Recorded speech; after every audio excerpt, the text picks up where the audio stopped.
Hi, my name is Jemma Jones. I am the assistant principal bassist of Your Symphony Nova Scotia, and I have the pleasure of welcoming you to this pre-concert chat and the first spotlight concert of our 40th season. Denise Djokic plays Haydn. We begin our program with Yatra by Dinuk Wijeratne, a longtime friend of Symphony Nova Scotia and the Nova Scotia Youth Orchestra, where he was music director for 13 years. Wijeratne has written many compositions for us over the years, including this dynamic piece, which we co-commissioned with the Toronto Symphony Orchestra to celebrate Canada's 150th anniversary. This piece really starts the program with a bang. It begins with loud, exciting melodies and rhythms before coming to a quick stop and moving into a more lyric, joyful melody. On Yatra, Wijeratne writes, "The piece offers a contemporary perspective of a vibrant, bustling Canada. The music celebrates the energy of diverse communities, and its eventual fading suggests that this diversity is a perpetual force, always in motion and destined to carry forward into the future." I hear that bustling Canada in the moving 16th notes found throughout the piece, passed around different sections of the orchestra and constantly driving the music. At times, you'll also hear overlapping, contrasting melodies between different instruments. These fit beautifully together, but are distinctly their own. I hear this as an example of the diverse communities that Wijeratne mentions. One of my favorite aspects of the piece is the way it keeps you on the edge of your seat. It has a driving energy and excitement brought out by frequent changes in time signature and rhythmic psych-outs. This isn't your usual 4/4 meter piece where you can easily find the beginning of each bar and tap your foot along. As a listener, I find the frequent changes in time signature, the accents on unexpected beats, and quick changes in duple versus triple feeling constantly keeps you on your toes, not quite sure what's coming next. As a performer, of course, we've practiced diligently on our own at home, as well as together in rehearsal, so we know what's coming next. But these exciting rhythmic challenges is one of the things that really keeps us engaged. Regardless of each instrument's difficulty in part, if you stop counting for a second, you could end up getting offbeat from the rest of the orchestra. The second piece on this program is Haydn's Cello Concerto in C major. Composed in the early 1760s, this was Haydn's first cello concerto and was likely written for his friend, cellist Joseph Franz Weigel, with whom Haydn shares his early years of employment by the Esterházy family. This concerto was actually lost for 2 centuries and rediscovered in 1961. Since then, it's become one of Haydn's most popular cello concertos. We are joined for this piece by the wonderful cellist and Nova Scotia native Denise Djokic. She's been praised for her beautiful sound, natural musical instinct, virtuosic technique, and inspiring interpretations of solo works. This piece was written around the time when the concerto was beginning to change form, from the Baroque to the classical era style of concerto. In Baroque concertos, the solo instrument flows in and out from the texture of the orchestra. The soloist will play a few lines of their solo material with the orchestra accompanying them, and then fall back from the spotlight and play with the rest of the orchestra, similarly to how they would play were it not a concerto. For example, in the case of the cello, they would play with the rest of the continuo, the bass line of the ensemble, when they aren't playing solo material. The classical concerto, on the other hand, has a more prominent spotlight on the soloist. There's more distinction between solo and orchestra. The soloist typically doesn't play 2D sections with the orchestra.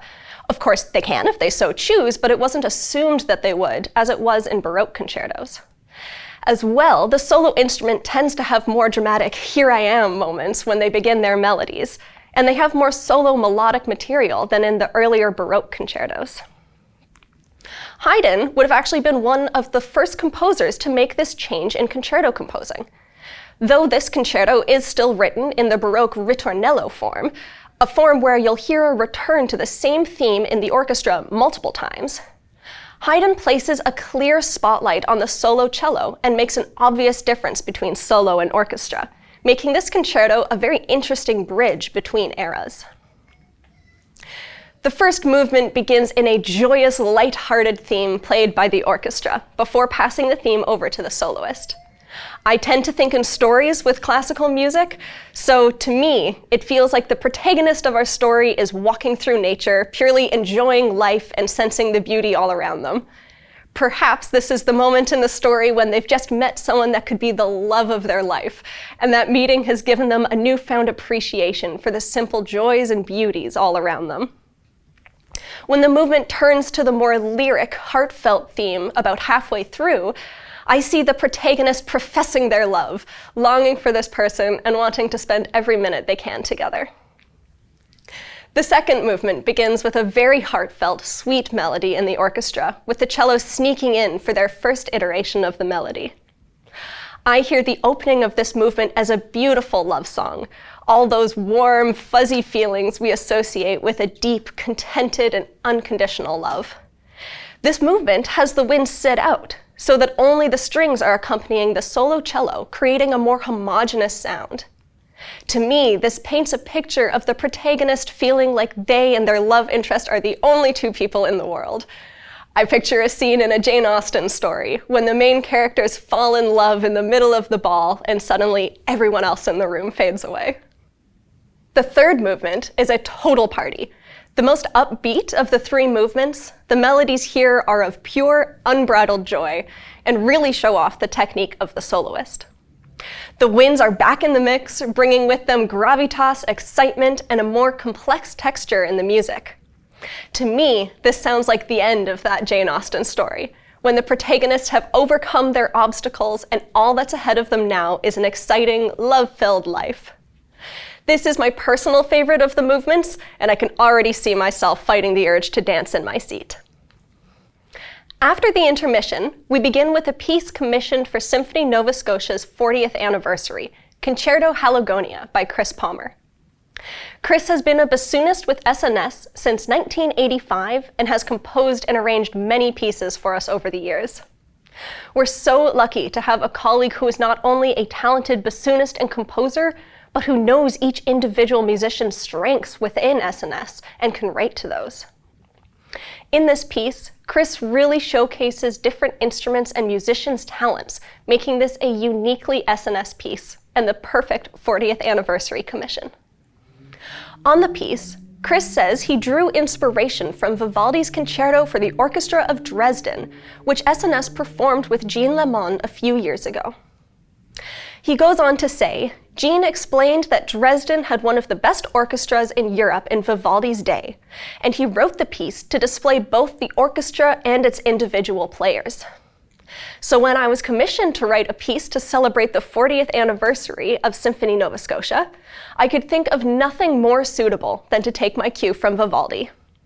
I wanted to create a piece that would give every section of the orchestra its moment to shine and to show what they can do. I wrote all the solo passages with my colleagues in mind, whose playing I know well. Chris also says that Vivaldi and Handel were his main models in composing this piece, though the style is very much his own. The first movement opens with a heroic, optimistic theme with the winds and brass carrying the exciting melody. This transforms into a more Baroque-style theme with a regal and stately melody in the winds for a few lines before returning to our heroic theme. In this movement, we hear some solos that show off the musician's musicality and others that showcase their technique in fast rhythmic passages. The second movement begins with a haunting melody from the English horn. The strings accompany the English horn with pizzicato, adding to the mysterious feeling, almost like tiptoeing in the dark. The strings then respond to this melody with a short, dignified idea, bringing us once again into a more Baroque style and a feeling of grandeur and nobility. This idea is carried through different sections of the orchestra, alternating with the English horn melody before slowing down to a close. In the third movement, we return to a feeling of buoyant heroism. This movement feels to me like a celebration and a hopeful, excited look towards the future. This time, we begin in a more Baroque style than the previous movements, which brings with it an air of conviction and satisfaction to the movement. The piece ends in a triumphant tutti section, really bringing home that feeling of celebration and hope. Our grand finale for this concert is Louise Farrenc's Third Symphony. Farrenc was a French composer, pianist, and teacher. She studied piano and composition with Anton Reicha, a lifelong friend of Beethoven's, who also taught Berlioz, Liszt, and Franck. In her studies with Reicha, her style of writing was heavily influenced by German Romantic and classical styles.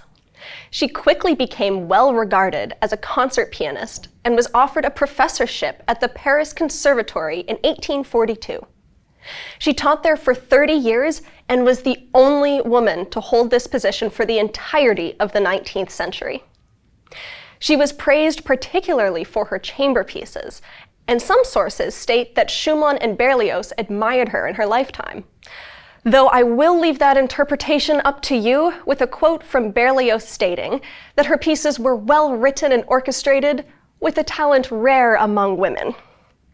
Even one of her greatest promoters, conductor François-Joseph Féty, said that with Madame Farrenc, the inspiration and the art of composing are of masculine proportions.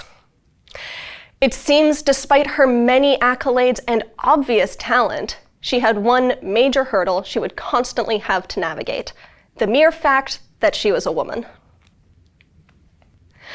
Louise Farrenc, however, would not let the gender inequalities of her time hinder her. When Farrenc began her professorship with the Paris Conservatory, she was making a fraction of what her male counterparts were being paid. But upon the immensely successful premiere of her Nonette for winds and strings, around 8 years into her tenure, Farrenc petitioned the Paris Conservatory for equal pay and against all odds was successful. This is a topic close to my heart, as I believe though we have come far since Farrenc's time, there is still great room for growth and mindset in our current time. I greatly admire Louise Farrenc and the way in which she broke boundaries for women of her time and future generations. In the last few years, there's been a shift in classical music. We've started to become more aware of the imbalance in what we choose to perform. Until recently, the most well-known classical works were all written by European men, and we rarely heard pieces from people of color or women of this time. We're finding more and more of these beautifully written pieces which have not had the recognition they deserve. I am so glad to be hearing more underrepresented composers in performances, especially when they're of the caliber of Louise Farrenc. We begin the first movement with a beautiful, melancholic adagio in the winds, with the strings responding in kind. This melody, however, is short-lived, and after only a few bars, we transition seamlessly into the allegro. You immediately feel the shift in mood, the excitement and anticipation building, growing from a soft dynamic and leading into the boisterous main theme. The first time we hear this main theme, everyone is in unison. Later, she twists it and adds more elements as the movement goes on. You can hear Mozart and the German classical era influence in the softer moments with simpler, more elegant and clean textures. You can also hear the German Romantic era influence, particularly that of Beethoven, in the heavier, more rowdy and less poised sections. This movement is full of emotion, drama, enticing lines of rich musical texture, and difficult parts for every instrument, ending in a flurry of energy and a push in tempo with the presto.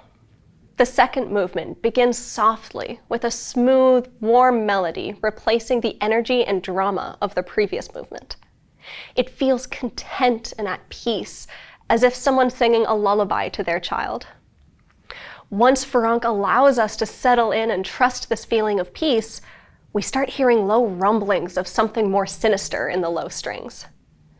This moment in particular feels the most Beethoven-influenced of the whole symphony, and it's my favorite section of this movement.